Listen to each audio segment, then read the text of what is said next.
नमस्कार दोस्तों, स्वागत है आपके अपने ही चैनल मास्टरमाइंड पे। साथियों, ये बिहार दरोगा का प्रीलिम्स का टेस्ट नंबर 11 है।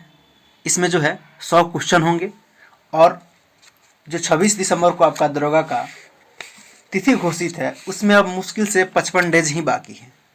तो पीटी में 100 क्वेश्चन रहते हैं, सभी प्रश्नों का अंक समान रहता है और जो है सही उत्तर देने के लिए एक प्रश्न को 2 मार्क्स दिया जाता है, यानी कि टोटल 200 मार्क्स का रहता है। अगर एक आप गलती करते हैं तो 0.2 अंक काट लिए जाते हैं ऋणात्मक के रूप में, तो इसको ध्यान रखिएगा साथियों। तो हम लोग शुरू करते हैं टेस्ट नंबर 11। शुरू करने से पहले साथियों, आज का ये मोटिवेशन है कि ज़िंदगी में सफलता तब भी मिलेगी, ज़िंदगी में सफलता तब भी मिलेगी जब अपने हिस्से की मेहनत पूरी ईमानदारी से कीजिएगा। जब अपने हिस्से की मेहनत पूरी ईमानदारी से कीजिएगा तभी जो है ज़िंदगी में सफलता मिलने वाला है, अन्यथा नहीं मिलने वाला है। इसको ध्यान रखिएगा। चलिए हम लोग शुरू करते हैं। पहला क्वेश्चन जो कि आपके स्क्रीन पे है, क्या कहा जा रहा है कि हाल ही में किस राज्य या केंद्र शासित प्रदेश में आयुष्मान भारत प्रधानमंत्री जन आरोग्य योजना सेहत योजना का शुभारंभ किया गया? तो ये कहाँ किया गया? हाल ही में आयुष्मान भारत प्रधानमंत्री जन आरोग्य योजना सेहत योजना का शुभारंभ कहाँ किया गया? तो ये जम्मू कश्मीर में किया गया। इसको ध्यान रखिएगा। आगे हम लोग बढ़ते हैं, क्वेश्चन नंबर 2 को देखते हैं।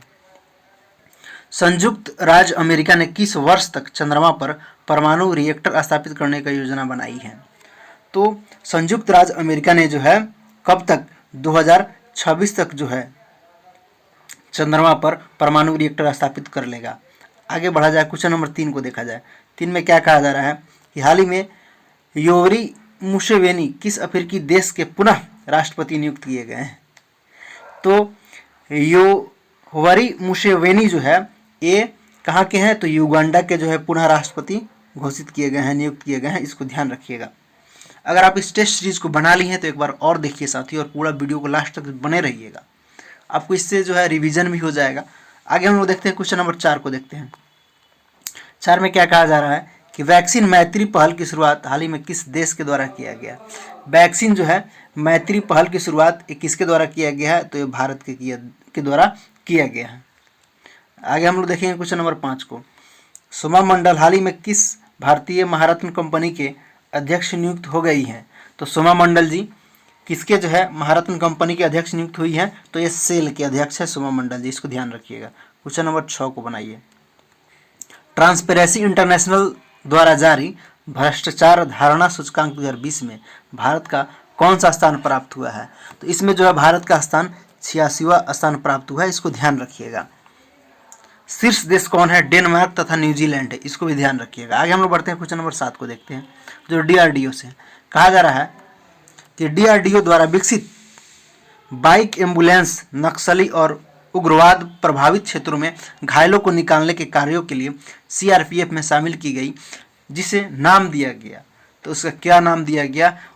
तो उसका नाम जो है बाइक एम्बुलेंस शामिल जो किया गया उसका नाम क्या था? रक्षिता। इसको ध्यान रखिएगा। क्या नाम था? रक्षिता। क्वेश्चन नंबर हम लोग 8 को देखेंगे। 8 में क्या कहा जा रहा है कि डेजर्ट नाइट 2021 युद्ध अभ्यास हाल ही में किन 2 देशों के बीच जो है संपन्न हुआ था? तो डेजर्ट नाइट 2021 युद्ध अभ्यास जो है हाल ही में भारत और फ्रांस के बीच जो है संपन्न हुआ था। इसको ध्यान रखिएगा। युद्ध अभ्यास है डेजर्ट नाइट। आगे देखेंगे क्वेश्चन नंबर 9 को। कहा जा रहा है कि 39वां आसियान शिखर सम्मेलन 2021 में किस देश में जो है आयोजित किया जाएगा? तो किस देश में आयोजित किया जाएगा? तो ये ब्रुनेई में आयोजित किया जाएगा। इसको ध्यान रखिएगा। किया गया है, 2021 हो गया है। आगे हम लोग देखेंगे, क्वेश्चन नंबर 10 को देखेंगे। 10 में क्या कहा जा रहा है कि आर्थिक समीक्षा 2020-21 के अनुसार चालू वित्त वर्ष में भारत की GDP में वृद्धि दर कितना रहने का अनुमान लगाया गया है? तो कितना रहेगा 20-21 में जो है GDP? तो -7.7% रहने का अनुमान लगाया गया है। आगे हम लोग देखेंगे क्वेश्चन नंबर 11 को। केंद्रीय बजट 2021-22 में बीमा क्षेत्र में FDI को 94% से बढ़ाकर कितने प्रतिशत करने का प्रस्ताव रखा गया है? तो 94% से 49% से बढ़ा करके जो है अब 74% रखने का प्रस्ताव रखा गया है। इसको ध्यान रखिएगा। आगे हम लोग बढ़ेंगे, क्वेश्चन नंबर 12 को देखेंगे। 12 में क्या कहा जा रहा है कि माइकल ह्यूटन, हार्वे जे अल्टर तथा चार्ल्स एम राइस को किस विशेष कार्य के लिए 2020 में नोबेल पुरस्कार दिया गया। तो 20 वाला भी ध्यान रखिएगा, यहाँ पे पहले इसको कर लीजिए, इसके बाद 21 वाला भी आपको इंपॉर्टेंट है, इसको भी जानने का कोशिश किया जाए, कर लीजिएगा, याद कर लीजिएगा। जो नोबेल पुरस्कार 2021 में दिया गया है उन सारे व्यक्तियों को आप लोग याद कर लीजिएगा। यहाँ पे कहा जा रहा है कि 2020 में नोबेल पुरस्कार दिया गया, तो किनको दिया गया जरा आप लोग बताएंगे। तो हेपेटाइटिस सी के वायरस के खोज के लिए माइकल ह्यूटन और हार्वे अल्टर तथा चार्ल्स एम राइस को जो विशेष कार्य यानी कि हेपेटाइटिस किसके लिए, बी के लिए दिया गया, हेपेटाइटिस सी के वायरस के लिए, हेपेटाइटिस सी के वायरस के लिए इन लोगों को दिया गया था। आगे हम लोग देखेंगे क्वेश्चन नंबर 13 को। 13 में क्या कहा जा रहा है कि निम्नलिखित में से किस फिल्म को 92वां ऑस्कर पुरस्कार 2020 प्रदान किया गया, किस फिल्म को, तो ये पैरासाइट फिल्म को जो है 2020 का ऑस्कर पुरस्कार दिया गया था, पैरासाइट को। आगे हम लोग बढ़ेंगे, क्वेश्चन नंबर हम लोग 14 को देखेंगे। 14 में क्या कहा जा रहा है कि शीतकालीन ओलंपिक 2022 का शुभंकर किसे चुना गया। हाल ही में तो ग्रीष्मकालीन समाप्त हुआ, अब जो है शीतकालीन कहाँ होगा, तो बताएंगे कहाँ, बीजिंग में, इसको ध्यान रखिएगा, बीजिंग में। तो कहा जा रहा है कि 2022 का ओलंपिक शुभंकर शीतकालीन का क्या चुना गया है, तो बिंग ड्वेन ड्वेन है, इसको ध्यान रखिएगा। ये शुभंकर क्या है, बिंग ड्वेन ड्वेन। आगे हम लोग बढ़ेंगे, क्वेश्चन नंबर 15 को देखेंगे। 15 में क्या कहा जा रहा है कि वर्ष 2019 का 55वां ज्ञानपीठ पुरस्कार किसे प्रदान किया गया। तो 19 का 55वां जो ज्ञानपीठ पुरस्कार था वो किसको दिया गया, तो अक्कीथम अच्युतन नंबूदरी को दिया गया, इसको ध्यान रखिएगा। आगे हम लोग बढ़ेंगे, क्वेश्चन नंबर 16 को देखेंगे। यूएस ओपन 2020 के पुरुष एकल का खिताब किसने जीता। यूएस ओपन 2020 के पुरुष एकल का खिताब कौन अपने नाम किया, तो डोमिनिक थियम ने अपने नाम किया, डोमिनिक थियम ने अपने नाम किया। आगे हम लोग बढ़ेंगे, क्वेश्चन नंबर 17 को देखेंगे। 15वां पुरुष हॉकी विश्व कप का आयोजन वर्ष 2023 में किस देश में किया जाएगा, तो कहाँ किया जाएगा, 15वां पुरुष हॉकी विश्व कप का आयोजन ये आपको भारत में किया जाएगा। आगे हम लोग देखेंगे क्वेश्चन नंबर 18 को। रानी रामपाल का संबंध किस खेल से है। रानी रामपाल अभी ओलंपिक में चर्चा में रही है, रानी रामपाल बताइए, तो ये हॉकी टीम के खिलाड़ी है, ध्यान रखिएगा। तो क्या हो जाएगा यहाँ पे, रानी रामपाल हॉकी से इनका संबंध है। आगे हम लोग बढ़ेंगे, क्वेश्चन नंबर 19 को देखेंगे। कहा जा रहा है हाल ही में किस राज्य सरकार के द्वारा जेल पर्यटन पहल की शुरुआत किया गया है, तो एक किसके द्वारा शुरू किया गया है, तो महाराष्ट्र सरकार के द्वारा जेल पर्यटन। आगे हम लोग देखेंगे क्वेश्चन नंबर 20 को। लव जिहाद की घटनाओं पर अंकुश लगाने के लिए हाल ही में किस राज्य सरकार ने धार्मिक स्वतंत्रता विधेयक 2020 पारित कर दिया है, तो ये कौन सा सरकार, तो मध्य प्रदेश सरकार ने जो है धार्मिक स्वतंत्रता विधेयक 2020 पारित किया है। आगे हम लोग देखेंगे क्वेश्चन नंबर 21 को। कहा जा रहा है हाल ही में प्रकाशित पुस्तक अनफिनिश्ड ए मेमोरी किस अभिनेता अभिनेत्री की जो है कृति है, तो ये किसका है, प्रियंका चोपड़ा जी का, इसको ध्यान रखिएगा। आगे हम लोग बढ़ते हैं, क्वेश्चन नंबर 22 को देखेंगे। 22 में क्या कहा जा रहा है, हाल ही में भारत के किस शहर में देश का पहला मास गार्डन विकसित किया गया। हाल ही में भारत के किस शहर में देश का पहला मास गार्डन विकसित किया गया, तो ये कहाँ, नैनीताल में किया गया, इसको ध्यान रखिएगा, नैनीताल में। आगे हम लोग बढ़ेंगे, क्वेश्चन नंबर 23 को देखेंगे। 23 में क्या कहा जा रहा है कि नवंबर 2020 में भारत की अपनी तरह की पहली सौर ऊर्जा से चलने वाली छोटी ट्रेन का शुभारंभ किस राज्य में किया गया, तो किस राज्य में किया गया, तो एक केरल में किया गया। आगे हम लोग देखेंगे क्वेश्चन नंबर 24 को। 24 में क्या कहा जा रहा है कि वर्ष 2020 में विश्व मानवाधिकार दिवस किस थीम या विषय के साथ मनाया गया, तो इसका थीम क्या था, ये पूछा जा रहा है। तो इसका थीम क्या था, recover better stand up for human rights. आगे हम लोग देखेंगे क्वेश्चन नंबर 25 को। 25 में क्या कहा जा रहा है, वर्तमान में बिहार के उप मुख्यमंत्री कौन है, तो बिहार के 2 उप मुख्यमंत्री है, कौन कौन, तो बताइए, रेणु देवी और तारकिशोर प्रसाद, इसको ध्यान रखिएगा। तो क्या हो जाएगा, D+C इसका सही जवाब हो जाएगा। आगे हम लोग बढ़ेंगे, क्वेश्चन नंबर 26 को देखेंगे। 26 में क्या कहा जा रहा है कि हड़प्पा सभ्यता थी, हड़प्पा सभ्यता क्या थी, तो हड़प्पा सभ्यता जो है कांस्ययुगीन सभ्यता थी, इसको ध्यान रखिएगा, नहीं जाते हैं तो कांस्ययुगीन सभ्यता थी। आगे हम लोग देखेंगे क्वेश्चन नंबर 27 को। ऋग्वेद का 9वां मंडल किसे समर्पित है, ऋग्वेद का 9वां मंडल जो है किसे समर्पित है, तो ये सोम को समर्पित है।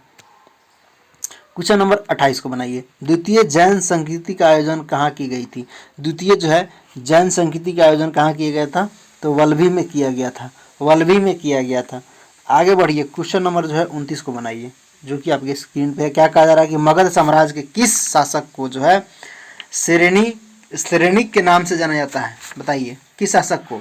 तो जो है मगध साम्राज्य के जो है बिंबिसार को जो है किससे नाम से जाना जाता है? तो श्रेणिक के नाम से जाना जाता है। किसको? बिंबिसार को। आगे हम लोग बढ़ेंगे, क्वेश्चन नंबर 30 को देखेंगे। कहा जा रहा है कि सत्य सहसारिका सूत्र की सूचना निम्नलिखित में से किसी ने किया? तो किसी ने किया? तो ये नागार्जुन ने किया, इसको ध्यान रखिएगा। आगे हम लोग बढ़ेंगे, क्वेश्चन नंबर 31 को बनाएंगे, जो कि आपके स्क्रीन पे है 31। पढ़िए। कहा जा रहा है कि दिल्ली सल्तनत के किस शासक ने सिजदा और पायबोश जैसी प्रथाएं शुरू किया था? तो बताइए, सिजदा और पायबोश जो है ये दोनों प्रथाएं कौन शुरू किया था, ये पूछा जा रहा है। तो कौन शुरू किया था? बलबन ने शुरू किया था। आगे बढ़िए, क्वेश्चन नंबर 32 को बनाइए। राजस्व प्रणाली में सुधार हेतु दीवान मुस्तक खराज की स्थापना किसके द्वारा किया गया? तो अलाउद्दीन खिलजी के द्वारा किया गया था, इसको ध्यान रखिएगा। आगे हम लोग बढ़ेंगे, क्वेश्चन नंबर 33 को देखेंगे, जो कि तैमूर से है। कहा जा रहा है कि तैमूर के आक्रमण के समय दिल्ली सल्तनत का शासक कौन था? तो तैमूर के आक्रमण के समय दिल्ली सल्तनत का जो है शासक कौन था? बताएंगे, नसरुद्दीन मोहम्मद जी थे। आगे हम लोग बढ़ेंगे, क्वेश्चन नंबर 34 को देखेंगे। कश्मीर के कारकोट वंश की स्थापना किसने किया था? तो कश्मीर के जो है कारकोट वंश की स्थापना दुर्लभ वर्धन के द्वारा किया गया था, इसको ध्यान रखिएगा। आगे हम लोग बढ़ेंगे, क्वेश्चन नंबर 35 को देखेंगे। कहा जा रहा है कि मच्छीवाड़ा का युद्ध कब लड़ा गया? मच्छीवाड़ा का युद्ध कब लड़ा गया भैया, बताएंगे आप लोग? तो किसके बीच युद्ध हुआ था? सिकंदर लोदी के सरदार नसीब खां, तातर खां या हुमायूं के बीच में लड़ा गया था, समझे, इसको ध्यान रखिएगा। तो कब? 15 मई 1555 ईस्वी को। 15 मई 1555 ईस्वी को, इंपॉर्टेंट है। आगे हम लोग बढ़ते हैं, क्वेश्चन नंबर 36 को देखते हैं। कहा जा रहा है कि इलाहाबाद की प्रथम संधि निम्न में से किन के बीच हुई थी? इलाहाबाद की जो है प्रथम संधि किन के बीच हुआ था? तो शाह आलम द्वितीय और नज्म उद्दौला ओम कलाई के बीच हुआ था, इसको ध्यान रखिएगा। शाह आलम द्वितीय और नज्म उद्दौला और कलाई के बीच में जो है ये संधि हुआ था, इलाहाबाद की प्रथम संधि। आगे हम लोग देखेंगे, क्वेश्चन नंबर 37 को। कहा जा रहा है कि बंगाल में द्वैध शासन की नींव किसके द्वारा रखी गई? बंगाल में द्वैध शासन की नींव जो है लॉर्ड क्लाइव के द्वारा रखी गई थी, इसको ध्यान रखिएगा। क्वेश्चन नंबर 38 को बनाइए। अंग्रेजों ने सुनहरा फरमान कब हासिल किया? अंग्रेजों ने जो है सुनहरा फरमान कब हासिल किया? तो 1632 में हासिल किया। क्वेश्चन नंबर 39 को बनाइए। सहायक संधि स्वीकार करने वाला दूसरा राज्य कौन था? सहायक संधि जो है स्वीकार करने वाला दूसरा राज्य कौन था? तो साथियों ये मैसूर था। कौन था? मैसूर था। क्वेश्चन नंबर 40 को बनाइए। इंडिया लीग स्थापना निम्न में से किसके द्वारा किया गया? इंडिया लीग की स्थापना किसके द्वारा किया गया? तो शशि कुमार घोष के द्वारा किया गया था। शशि कुमार घोष जी के द्वारा किया गया था। आगे बढ़ेंगे, क्वेश्चन नंबर 41 को बनाएंगे। 41 को बनाइए। 41 में क्या कहा जा रहा है कि थियोसोफिकल सोसाइटी की स्थापना कब की गई थी? थियोसोफिकल सोसाइटी की स्थापना कब की गई थी? तो ये 1875 में किया गया था। आगे बढ़ेंगे, क्वेश्चन नंबर 42 को बनाएंगे। 42 में क्या कहा जा रहा है कि इंडिपेंडेंट पत्र के संपादक निम्न में से कौन थे? तो इंडिपेंडेंट पत्र के संपादक कौन थे? तो मोतीलाल नेहरू जी थे। मोतीलाल नेहरू जी थे। आगे हम लोग देखेंगे, क्वेश्चन नंबर 43 को। कहा जा रहा है कि भारत में कितने राज्यों व केंद्र शासित प्रदेशों की सीमाएं समुद्री तट रेखा से लगी हुई है? तो कितने? तो 9 राज्य और 4 केंद्र शासित प्रदेश है, जिसका जो है समुद्री तट से इसकी सीमा लगती है, इसको ध्यान रखिएगा। तो सही जवाब क्या हो जाएगा? 9 राज्य, ठीक है ना। गुजरात, महाराष्ट्र, गोवा, कर्नाटक, केरल, तमिलनाडु, आंध्र प्रदेश, उड़ीसा, पश्चिम बंगाल। 4 केंद्र शासित प्रदेश कौन कौन है भाई? तो अंडमान निकोबार द्वीप समूह, लक्षद्वीप, दादर नगर हवेली और दमन दीव और पांडिचेरी है, इसको ध्यान रखिएगा। तो यहाँ पे सही जवाब क्या हो जाएगा? 9। आगे हम लोग देखेंगे, क्वेश्चन नंबर 44 को। बारालाचा दारा किस राज्य केंद्र शासित प्रदेश में स्थित है? तो ये कहाँ है? बारालाचा दारा तो ये हिमाचल प्रदेश में है, इसको ध्यान रखिएगा। आगे हम लोग बढ़ेंगे, क्वेश्चन नंबर 45 को देखेंगे। सतपुड़ा पर्वत श्रेणी की उच्च चोटी कौन सी है? तो सतपुड़ा जो है पर्वत श्रेणी, इसकी उच्च चोटी का नाम पूछा जा रहा है, तो धूपगढ़ है। धूपगढ़ है, इसको ध्यान रखिएगा। आगे हम लोग बढ़ेंगे, क्वेश्चन नंबर 46 को देखेंगे। सागर परियोजना निम्नलिखित में से किस नदी पर स्थित है? जवाहर सागर परियोजना ये चंबल नदी पर स्थित है। कहाँ है? चंबल नदी पर स्थित है। आगे देखेंगे क्वेश्चन नंबर 47 को। रिहंद किस नदी की सहायक नदी है? रिहंद जो है किस नदी की सहायक नदी है? तो ये सोन नदी की सहायक नदी है। सोन नदी की सहायक नदी है। क्वेश्चन नंबर 48 को बनाइए। उमियम झील निम्नलिखित में से किस राज्य में है? उमियम झील जो है किस राज्य में स्थित है? उमियम झील किस राज्य में स्थित है? तो ये कहाँ है? तो ये मेघालय में है। मेघालय में है। क्वेश्चन नंबर 49 को बनाइए। भारत में सबसे अधिक भूभाग पर उगाई जाने वाली मृदा कौन है? तो कौन सी मृदा है भैया? तो देखिए सबसे अधिक जो है जलोढ़ मृदा पर उगाई जाती है, इसको ध्यान रखिएगा, जलोढ़ पर। लेकिन यहाँ ऑप्शन में जलोढ़ नहीं है, इसलिए ए ऑप्शन सही हो जाएगा, उपयुक्त में से कोई नहीं। तो यहाँ सबसे अधिक जलोढ़ मृदा पाई जाती है भारत में, तो इसको ध्यान रखिएगा, अधिक भूभाग पर।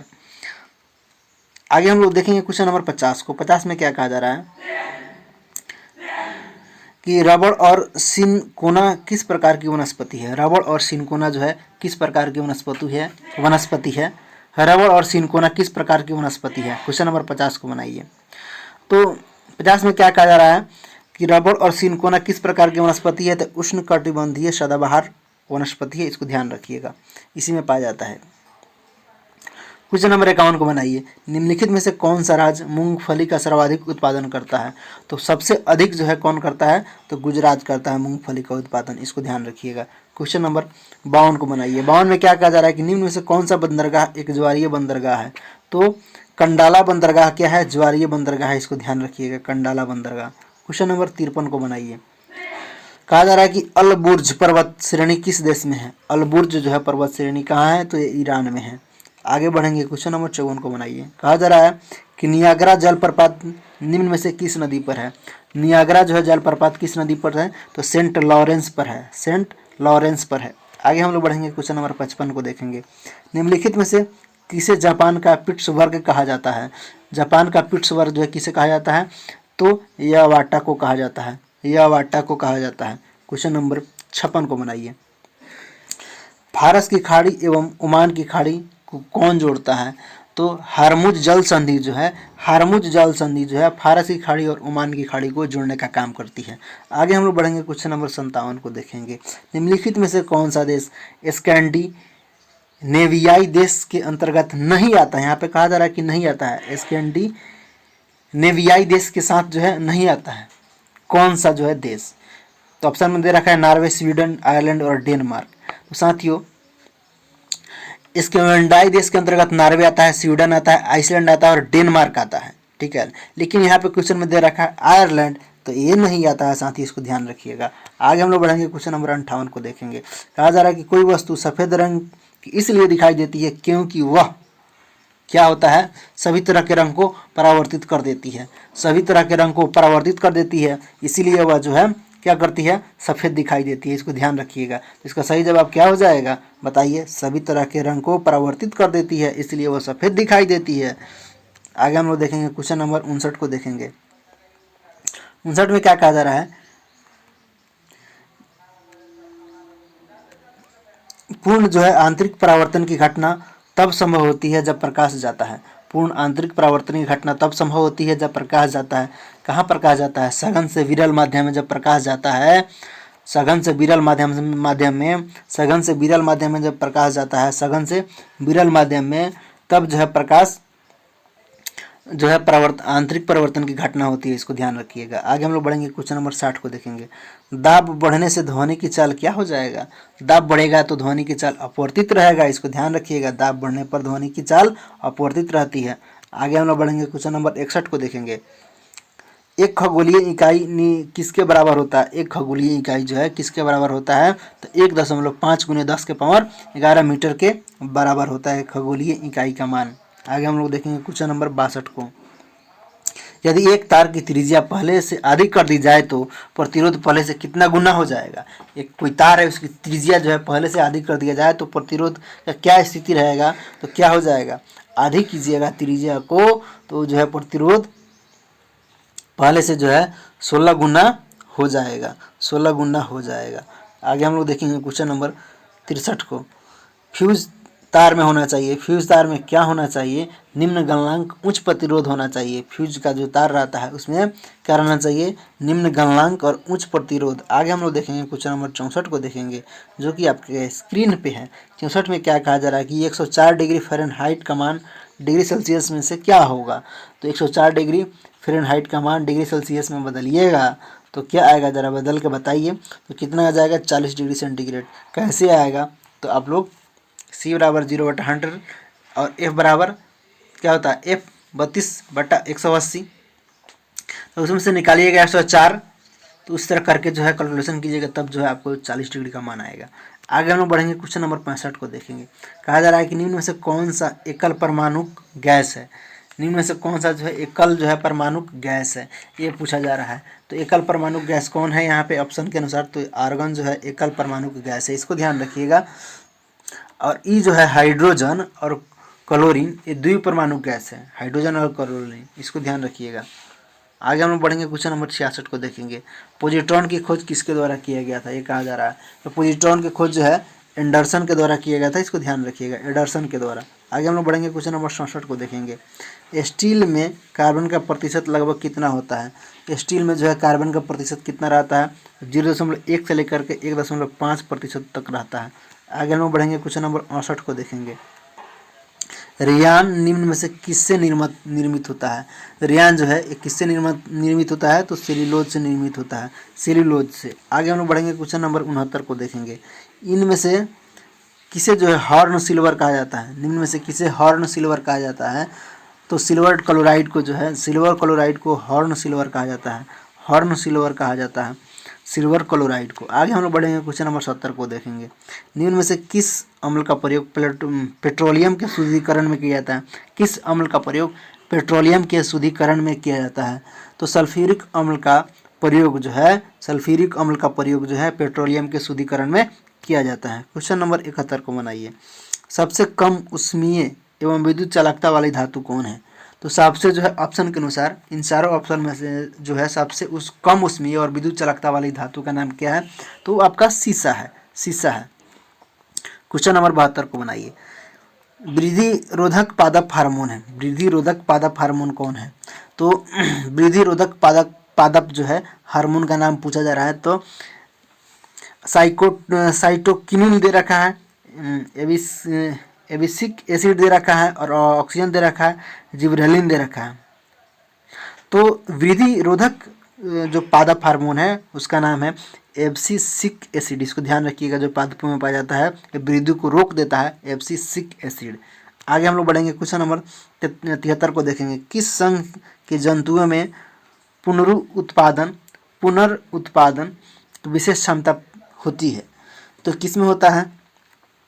तो इकाइनोडर्मेटा में जो है पुनर्उत्पादन की विशेष क्षमता होता है, इसको ध्यान रखिएगा। आगे हम लोग बढ़ेंगे, क्वेश्चन नंबर 74 को देखेंगे। निम्नलिखित में से किस रुधिर वर्ग में कोई भी एंटीजन नहीं पाया जाता है? तो ओ में जो है कोई एंटीजन नहीं पाया जाता है, इसको ध्यान रखिएगा। और जो है ए बी रुधिर वर्ग में जो है दोनों एंटीजन पाया जाता है, ए और बी, ए बी में। ओ में जो है कोई नहीं पाया जाता है, इसको ध्यान रखिएगा। आगे हम लोग बढ़ते हैं, क्वेश्चन नंबर 75 को देखते हैं। टेकाफेरॉल किस विटामिन का रासायनिक नाम है भैया? तो ये किसका नाम है? ई का विटामिन का नाम है टेकाफेरॉल। आगे हम लोग देखेंगे, क्वेश्चन नंबर 76 को। कहा जा रहा है कि मुस्लिम समुदाय के लिए पृथक निर्वाचन मंडल का गठन किस अधिनियम के द्वारा किया गया? तो अधिनियम 1909 के तहत, भारत परिषद अधिनियम 1909 के तहत जो है मुस्लिम समुदाय के लिए पृथक निर्वाचक मंडल का गठन जो है किया गया।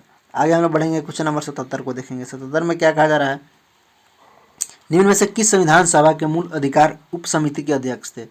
कौन संविधान सभा के मूल अधिकार उप समिति के अध्यक्ष थे, ये पूछा जा रहा है। तो जेबी कृपलानी जी जो थे, जेबी कृपलानी, ये जो संविधान सभा के मूल अधिकार उप समिति के अध्यक्ष थे, जेबी कृपलानी जी। आगे हम लोग बढ़ेंगे, क्वेश्चन नंबर 78 को देखेंगे। कहा जा रहा है कि भारतीय संविधान में संसद के दोनों सदनों की संयुक्त बैठक का प्रावधान किस देश के संविधान से ग्रहित किया जाता है?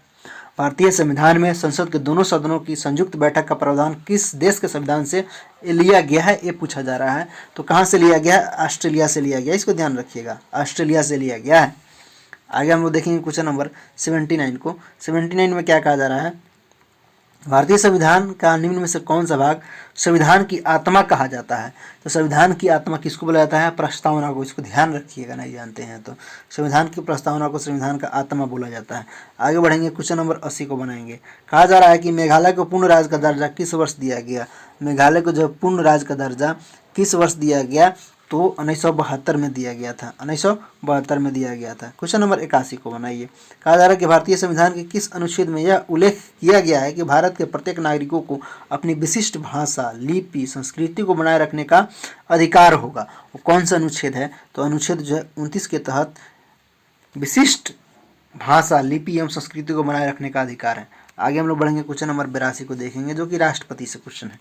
कहा जा रहा है 82 में कि भारत के राष्ट्रपति के निर्वाचक मंडल में शामिल कौन होता है? बहुत अच्छा क्वेश्चन है, बताइए कौन शामिल होता है भारत के राष्ट्रपति के निर्वाचक मंडल में? तो कौन शामिल होगा बताइए? तो संसद के दोनों सदनों के निर्वाचित सदस्य, जो संसद के दोनों सदनों का जितना रहेगा निर्वाचित सदस्य, ये भी शामिल होगा, और जो है राज्यों के विधानसभाओं के निर्वाचित सदस्य। तो ये दोनों सदस्य मिल करके जो है राष्ट्रपति का चुनाव करते हैं, निर्वाचक मंडल में भाग लेते हैं। तो इसको ध्यान रखिएगा, संसद के दोनों सदनों के निर्वाचित सदस्य और राज्यों के विधानसभा के निर्वाचित सदस्य, तो ये दोनों मिल करके जो है राष्ट्रपति का चुनाव करने का काम करते हैं। तो यहाँ पे सही जवाब ऑप्शन नंबर क्या हो जाएगा? 1 और 3।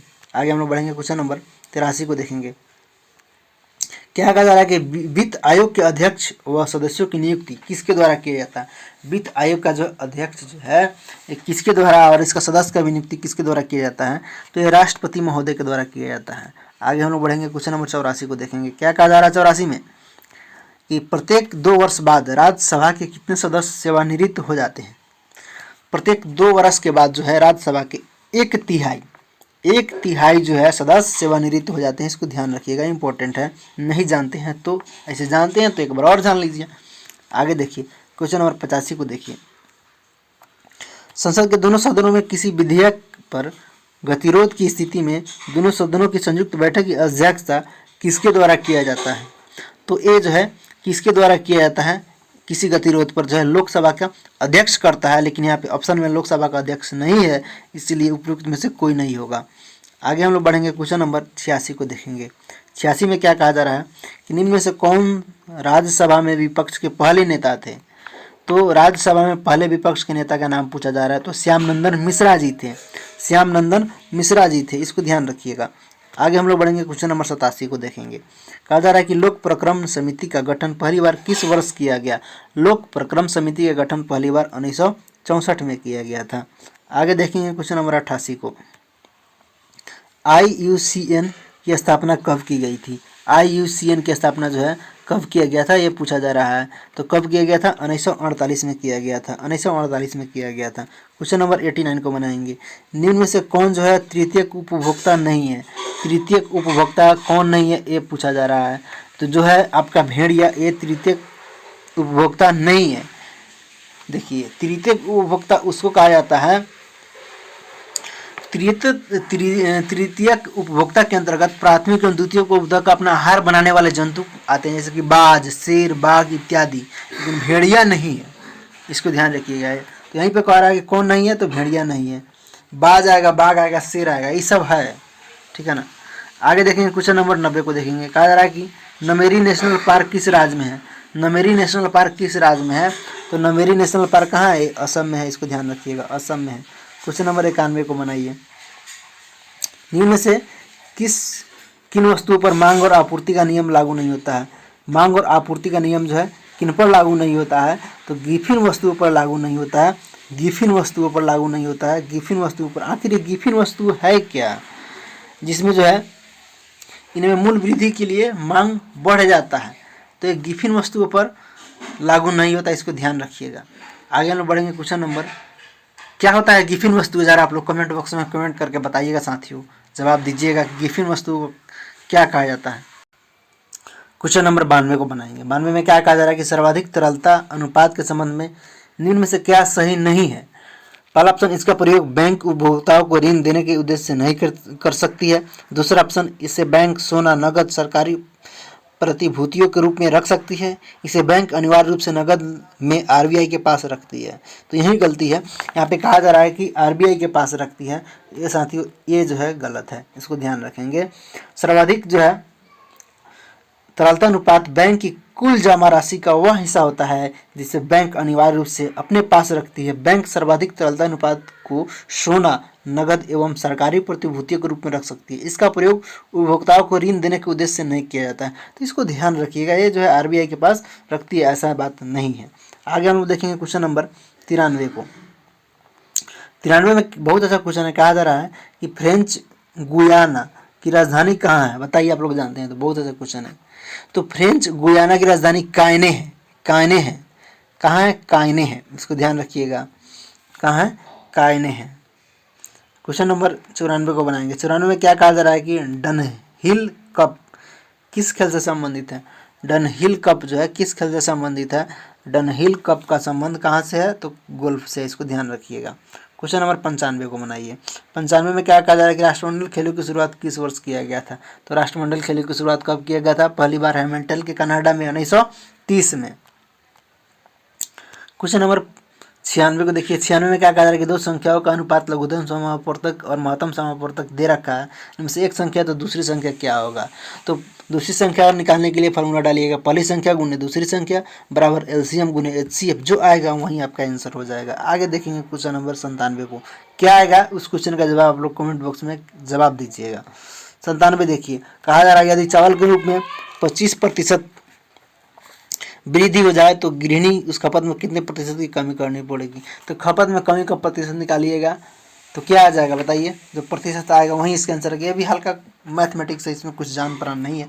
आगे हम लोग बढ़ते हैं क्वेश्चन नंबर 98 को देखेंगे। 98 में क्या कहा जा रहा है कि एक अकेला किसी कार्य को 25 दिन में करता है, बी 20 दिन में करता है। यदि एक दिन छोड़कर बारी बारी से करे तो एक आराम करे तो कार्य समाप्त होने में कितने दिन लगेंगे? तो कार्य समाप्त होने में कितने दिन लगेंगे ज़रा आप लोग बताइए और बनाइए और इसका जवाब दीजिएगा कमेंट बॉक्स में। आगे बढ़ते हैं क्वेश्चन नंबर वही मैथमेटिक्स से भी है। कहा जा रहा है कि औसत चाल निकालिए। तो औसत चाल बराबर क्या होता है बताइए? यहाँ पर डालिएगा, निकालिए। एक्स और वाई मान लीजिए 2xy बटा x प्लस वाई कीजिए, जो आएगा वही आंसर आ जाएगा। ऐसे इसको हम बता देते हैं। चलिए देखिए क्या कहा जा रहा है कि एक व्यक्ति किसी निश्चित दूरी इतना किलोमीटर प्रति घंटे से चाल से चलता है, वह 40 किलोमीटर प्रति घंटे की चाल से वापस आता है, तो उसकी कुल औसत चाल क्या होगा? तो औसत चाल बराबर क्या हो जाएगा? 2xy बटा में xy है ना, x प्लस वाई। तो 2xy यानी कि 2 गुने एक का कितना है? एक का जो है आपका 60 है, गुना एक का कितना है आपका 40 है, बट्टा में x प्लस वाई यानी कि 100। तो क्या हो जाएगा? इसको कीजिए तो पूरा को, तो 2400 गुना 2 कीजिएगा तो 4800 बट्टा में 100। तो क्या हो जाएगा? 4800 को डबल जीरो से काटिएगा तो आपको क्या आ जाएगा? 48 किलोमीटर प्रति घंटा। इसका सही जवाब औसत चाल 48 किलोमीटर प्रति घंटा हो जाएगा। आगे देखेंगे क्वेश्चन नंबर इस सेट का लास्ट प्रश्न, अंत भला तो सब भला। कहा जा रहा है क्वेश्चन 100 में कि एक लंबवृत्तीय बेलन की लंबाई 40 सेंटीमीटर तथा आधार की त्रिज्या 7 सेंटीमीटर है, दोनों सेंटीमीटर में दे रखा है। तो बेलन का संपूर्ण पृष्ठ का क्षेत्रफल ज्ञात करें। तो बेलन का संपूर्ण पृष्ठ का क्षेत्रफल क्या होता है? 2πr into H plus R, 2πr into H plus R. उस फार्मूला में डालिए वहीं निकल जाएगा। तो 2πr H plus R, 2πr H into H plus R, तो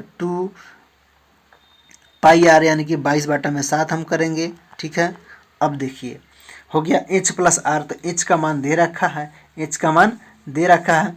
देखिए आर का मान जो है कितना है? 7 है, इसको ध्यान रखिएगा।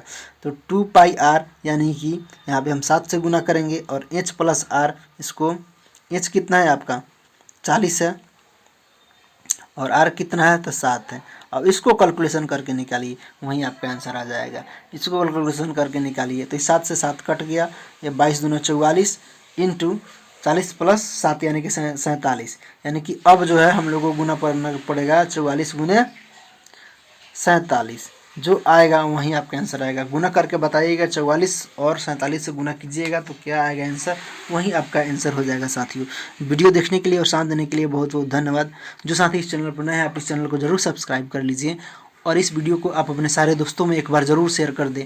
और साथियों आप लोग वीडियो देखते हैं लेकिन लाइक नहीं करते हैं, आपका एक लाइक हमें मोटिवेशन की तरह कार्य देता है साथियों, तो आप कृपया करके एक लाइक ज़रूर कर दीजिए मित्रों। फिर हम मिलते हैं नेक्स्ट वीडियो में। जय हिंद, जय भारत।